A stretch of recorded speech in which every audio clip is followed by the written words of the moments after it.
Hi, I'm Corey Johnson with Towleroad.com, and we are here in the office of Frank Rich, a columnist for the New York Times and an author. Frank, thank you for joining us today. Glad to be with you. So you wrote a piece in this past Sunday's Times called "The Bigot's Last Hurrah," and you sort of talked about the waning sort of influence and sort of the idiocy of the religious right in going after gay and lesbian people and scapegoating gay people. Now that the Democrats control the Congress and the White House for the first time since 1994, and the country has changed tremendously since that time on gay and lesbian issues, how should the gay community, you think, proceed on winning our rights in the Congress and with Obama now that they control the government?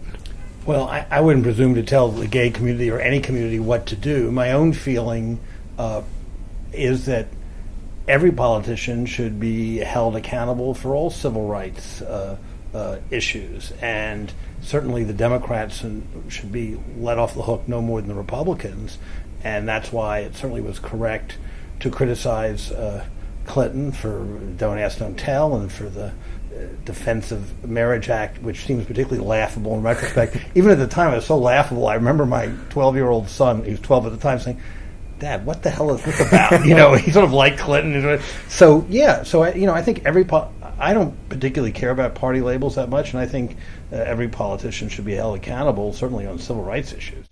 And last week, or actually a week and a half ago, Meghan McCain and Steve Schmidt, the campaign manager for John McCain in 2008, both addressed the Log Cabin Republicans convention, and you sort of mentioned that in your piece. And they both called for the Republican Party coming around on these issues and supporting same-sex marriage and dropping sort of the anti-gay rhetoric that's existed for a long time.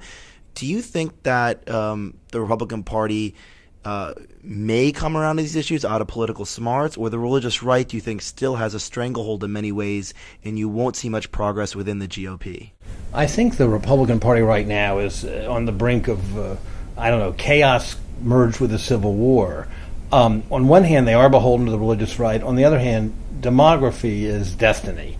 And if you look at any polls, it shows that homophobia doesn't play, that as voters get younger, and this includes even evangelical Christian voters, they're less hostile or actually supportive of same-sex marriage. They're certainly supportive of gay civil rights and civil unions and so on.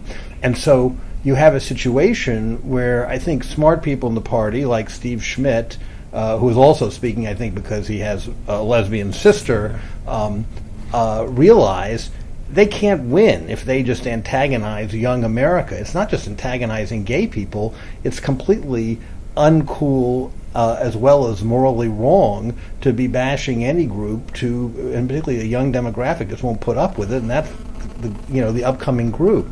But how this will resolve itself, who knows? The party is running off in 10 different directions. Log Cabin Republicans, I think, right now doesn't even have a leader. Yeah, they're basically defunct. Yeah, and so and the party doesn't have a leader, unless you count, I guess Dick Cheney is now the de facto leader. Rush Limbaugh's movement into the shadows. So they don't know what they're doing. They have terrible approval ratings. It doesn't mean they're dead forever. But I think smart people in the party realize it's an albatross to be dissing any group and denying them civil rights. With kind of the obituary being written in many ways on traditional media, how influential, and you cite them all the time, or you have many times on in your column, how influential are blogs and new media becoming sort of by the week and by the day as we move forward and traditional media is having more difficulty? It's sort of apples and oranges. The fact is that traditional media, whether it be the New York Times or Fox News or the big three networks or the Wall Street Journal, reach a ton of people. Whatever their financial problems, which have more to do with advertising and the economic meltdown. Blogs, a few of them reach a lot of people, but probably the biggest websites for news are not blogs. They're either sites like the New York Times and CNN, or things like Huffington or Drudge, which really aren't, they're sort of blogs, but they're really not blogs. They're really, they have blogs on them, or Huffington does. So it's still interesting that people turn to traditional news sources. Blogs are very lively and often exciting opinion, and in some cases, as we know, do original reporting and break news. But interestingly, too, often the blogs that do that end up getting swallowed up by traditional media, whether it be, you look at all the bloggers at The Atlantic, or look at the fact that Slate's part of the Washington Post company, or that Ezra Klein, a well-known liberal blogger, just went to work for the Washington Post. Yep. So the means of distribution may still be somewhat important too, but it's hard to have a direct comparison.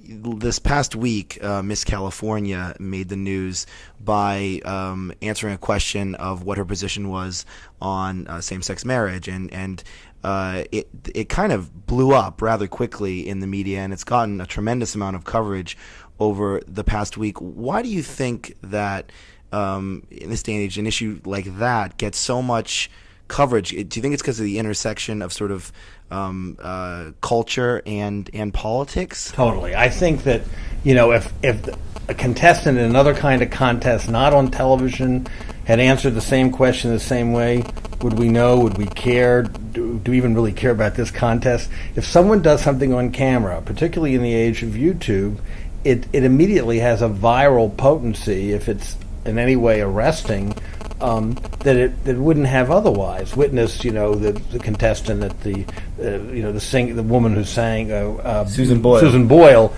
in England. And what's interesting though is that these things blow up very quickly, and then they can deflate very quickly. And now 15 minutes of fame may be 5 minutes of fame. And there's a movie that's coming out.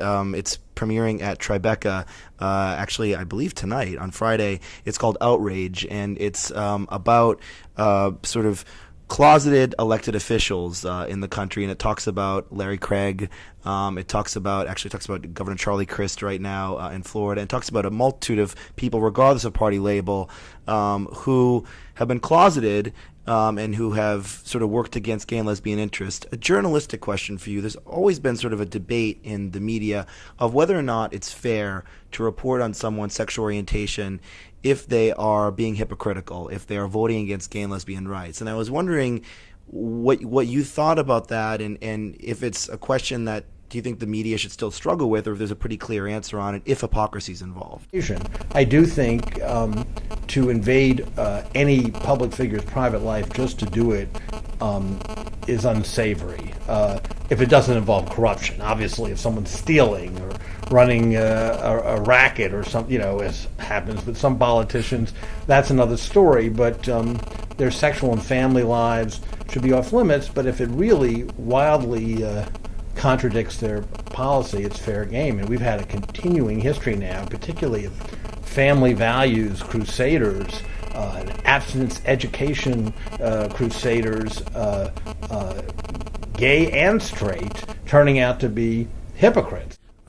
Thank you very much. We appreciate your work and your columns, and thank you for being such a good friend to the gay community. Well, thank you. I'm Corey Johnson with Frank Rich for Towleroad.com.